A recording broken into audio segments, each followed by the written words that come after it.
तो उस सत्य को हम परम सत्य कहते हैं। लेकिन अपर सत्य जो देख तो रहे हैं हम, लेकिन कुछ दिनों के बाद वो देखने को नहीं मिलते, और पहले भी नहीं थे, केवल अभी हम देख रहे हैं। तो इसमें कहा गया है वह परम सत्य कैसे है? जन्माद्यस्य यत्, यानी कि इसमें सूत्र है, ब्रह्म सूत्र का दूसरा सूत्र है जन्माद्यस्य यत्। पहला सूत्र है अर्थात ब्रह्म जिज्ञासा। ये थोड़ा सा क्लिष्ट विषय है, मैं सरल भाषा में आपको समझाना चाहूंगा। तो जो यह सृष्टि स्थिति और विनाश का कारण है, जिनसे यह सृष्टि हुई है, जिनसे स्थिति है, और जहां जाकर के अंत तक का विलय हो जाए, वह सत्य को आप ध्यान कर रहे हैं। जहां से यतो वा इमानि भूतानि जायन्ते, जहां से यह समग्र सृष्टि संरचना हुई। तो भगवान वेद व्यास जी यहीं पर कहते हैं कि भाई वह सत्य जन्माद्यस्य यतो मयादितरतः, वह अन्वय भी है और व्यतिरेक भी है। अन्वय का मतलब सर्वत्र जो व्याप्त है, और व्यतिरेक का मतलब होता है यहाँ है वहां नहीं है, सब जगह नहीं है, तो व्यतिरेक है। तो जिस परमात्मा सर्वत्र है, लोग कहते हैं भगवान यहाँ है, सिद्धांत देखिए भारत में भगवान यहाँ है, ये भी एक सिद्धांत है। भगवान इनो अच्छो, सेटा भी ठीक है। भगवान सेनो अच्छो, सेटा भी ठीक है। भगवान इनो नैनो सेनो नैनो, सेटा भी सिद्धांत अच्छा। भगवान सर्वत्र अच्छो, सबु जगह अच्छो, सेटा भी हमारे सिद्धांत अच्छा।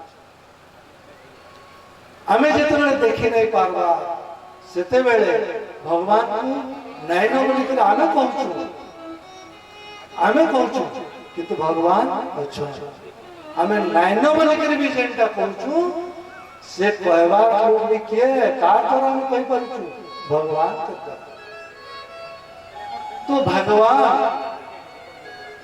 सर्वत्र है, जन्माद्यस्य यतोन्मयादितरतश्चाते स्वभिज्ञ स्वयं, वह सर्वतंत्र स्वतंत्र है। और ऐसा लगता है कि कभी कभी व्यक्ति उस परमात्मा को देखते हुए उनकी स्थिति को समझने में असुविधा महसूस करता है। कैसे कि परमात्मा तो है, लेकिन परमात्मा का जो आभास, जैसे कि जल में स्थल का, स्थल में जल का, और सूर्य किरण को देख करके जल का, मृग मरीचिका का, ये सब जो हम अनुभव करते हैं, इनमें भी अगर समझे, ये एक उदाहरण जैसा है जिनकी उपस्थिति को हम सर्वत्र है उसको प्रमाणित कर रहे हैं। जो सत्य, क्योंकि ये संपूर्ण जगत जो दिख रहा है वह मिथ्या है, लेकिन उसमें जो परमात्मा है वह केवल सत्य है। उमा कह अनुभव अपना सत हरि भजन जगत सत्संग, केवल भगवान सत्य है, बाकी सब स्वप्न के समान। तो इसीलिए यहां पर कहते हैं कि भगवान क्या है भाई? सत्स्वरूप। और ब्रह्मा विष्णु और रुद्र के रूप में भगवान क्या करते हैं? यह संसार को बनाते हैं, रखते हैं और अंत तक का विलीन कर देते हैं। तो सत पदार्थ से भगवान पृथक भी है, वे जड़ नहीं, चेतन है और परतंत्र नहीं, स्वतंत्र है। और कहा गया है धामना स्वेन सदा निरस्त सत्यम परम धीमहि। इसमें जिसके संबंध में बड़े बड़े विद्वान भी मोहित हो जाते हैं। और यहाँ पर कहा गया है कि जैसे किसी ने प्रश्न पूछा ब्रह्मा तो नहीं है, ब्रह्मा का तो ध्यान नहीं कर रहे हैं, लेकिन नहीं ब्रह्मा नहीं, अपितु जिनसे ब्रह्मा ने सारे वेद वेदादि का ज्ञान प्राप्त किया उस सत्य को हम ध्यान कर रहे हैं। तो ऐसे ही प्रथम श्लोक में उस सत्य स्वरूप परमात्मा को हम ध्यान कर रहे हैं। और दूसरा श्लोक बंधुओं माताओं, धर्म प्रोचित कैतवोत्र परमो निर्मत्सराणां सता वेद्यं वास्तवमत्र वस्तु शिवदं तापत्रयोन्मूलनम्। श्रीमद्भागवते महामुनिकृते किं वा परेरीश्वरः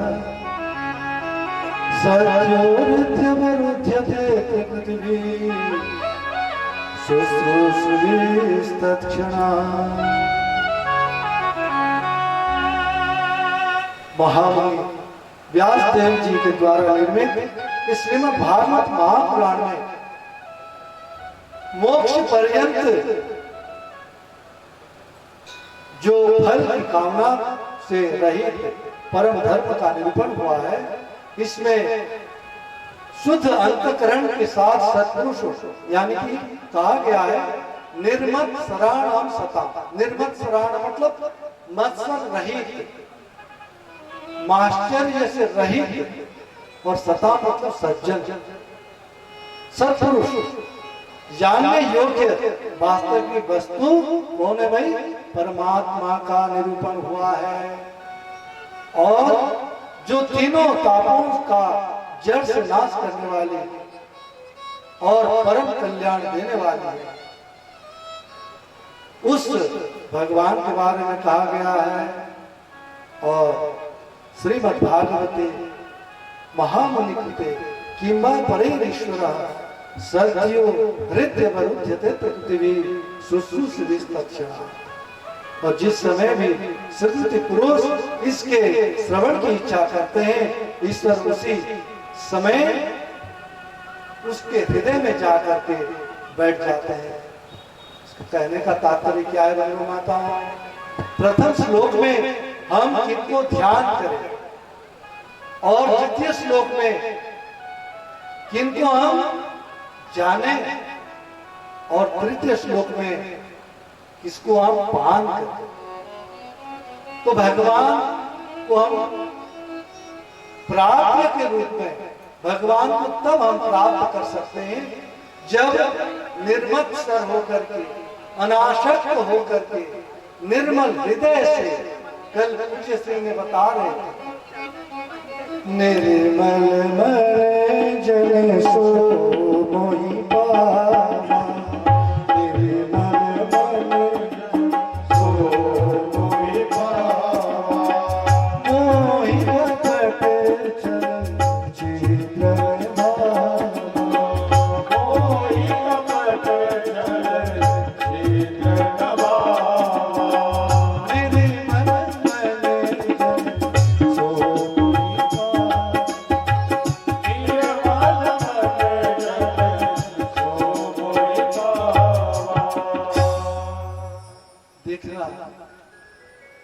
कभी कभी ऐसा होता है कि हम भगवान को प्राप्त करने के लिए तो चाहते हैं, परंतु केवल औपचारिकता में हम जकड़ के रह जाते हैं। अगर हमारे अंदर प्रभु के प्रति समर्पण है, औरों के प्रति कोई दुर्भावना नहीं है, दुराग्रह नहीं है, और साथ ही साथ शरणागति है, मतलब प्रभु के प्रति उत्कट इच्छा के साथ हम प्रभु के पास जाने के लिए तत्पर होते हैं तो भगवान भी हमें बुला लेते हैं। आगे चल करके बहुत से ऐसी घटना हुई है, हम श्रवण करेंगे। और किम पेयम, कल मैं आप लोगों को बता रहा था, निगम कल्पतरो गलितम फलम शुक मुखादमृतद्रव संयुतम पिबत भागवतम रसमालयम् मोहरहो रसिका भुवि भारता। इस श्लोक में उस रस का आस्वादन क्या कैसे करें? मुहुरहो रसिका भुवि भारता, बार बार पीते रहे, बारंबार। ये एक ऐसा फल का रस है जिस रस को जितना भी पान करें कभी भी आपको ऐसा महसूस नहीं होगा कि बस हो बस हो बस हो। नहीं, ये जितना भी और पीने का मन करता है। इसीलिए इस रस के मर्मर के भक्तजन, श्रद्धालु भक्त साधक श्रीमद् भागवत वेद स्वरूप गल्प वृक्ष का पका हुआ परिपक्व फल है। और श्री शुकदेव जिन्हें हम शुक कहते हैं, जैसे कि कोई फल में अगर तोता ने चोंच मारा हुआ है, मारता है तो उस फल को जानना उस फल बहुत मीठा था। तो यह क्या कि शुकदेव जी के मुखारविंद से सुनने के कारण इस कथा अमृत में मिठास मिठास भरा। इस फल में रस केवल मिठास माधुर्य रस, और इस फल में छिलका नहीं है, गुठली भी नहीं है। ये जैसे कि बंधु माता, एक रसगुल्ला को आप ले लो, रसगुल्ला के नो रसगुल्ला जेसी जगह के भी रसगुल्ला ऊपर आड़े हो कि तलाड़े हो, ई तरारे हो कि से तरारे हो, केनसी आड़ू भी आप यदि नहीं जीवे खाए बोले केंता लगवा, मीठा लगवा कि नहीं? तो जैसे रसगुल्ले में रस पूरा सराबूर होकर के ओतप्रोत होकर के रहता है, ऐसे ही यह श्रीमद् भागवत प्रभु का जो वाङ्मय स्वरूप, उसमें केवल रस ही रस। फल का ऊपर छिलका रहने से आप उसको निकाल करके फेंकते हैं, लेकिन इसमें अद्भुत है, छिलका भी नहीं है और गुठली भी नहीं है। जैसे कि आप मधुर रस में, अब जब मधुर रस टपकता है उसमें ना छिलका रहता है ना फेंकने का कोई चीज रहता है ना? ऐसे ही भगवान का यह दिव्य कथामृत केवल रस से भरा हुआ है। तो इसको क्या करें? जब तक शरीर में चेतना है, प्राण है, शक्ति है, सामर्थ्य है, तब तक इस दिव्य श्रीमद् भागवत कथा का निरंतर बार बार पान करते हैं। तो इसलिए बंधु माता, जहां पर भी कथा हो वहां जाने के लिए कभी भी हिचकना नहीं, वहां अवश्य बार बार सुनो। और सुनते सुनते समय ऐसा आता है कि व्यक्ति के मन में उस सत्स्वरूप परमात्मा का अनुभव होने लगता है। तो कथा प्रारंभ होता है।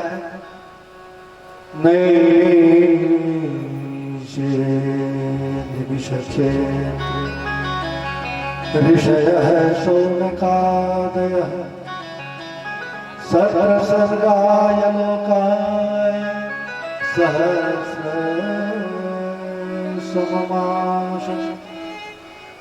एक बार भगवान विष्णु एवं देवताओं के परम पुण्यमय क्षेत्र नैमिषारण्य में शौनकादि ऋषियों ने भागवत कथा का आयोजन किया और यह अनुष्ठान भगवत प्राप्ति के लिए अनुष्ठान का आयोजन किया।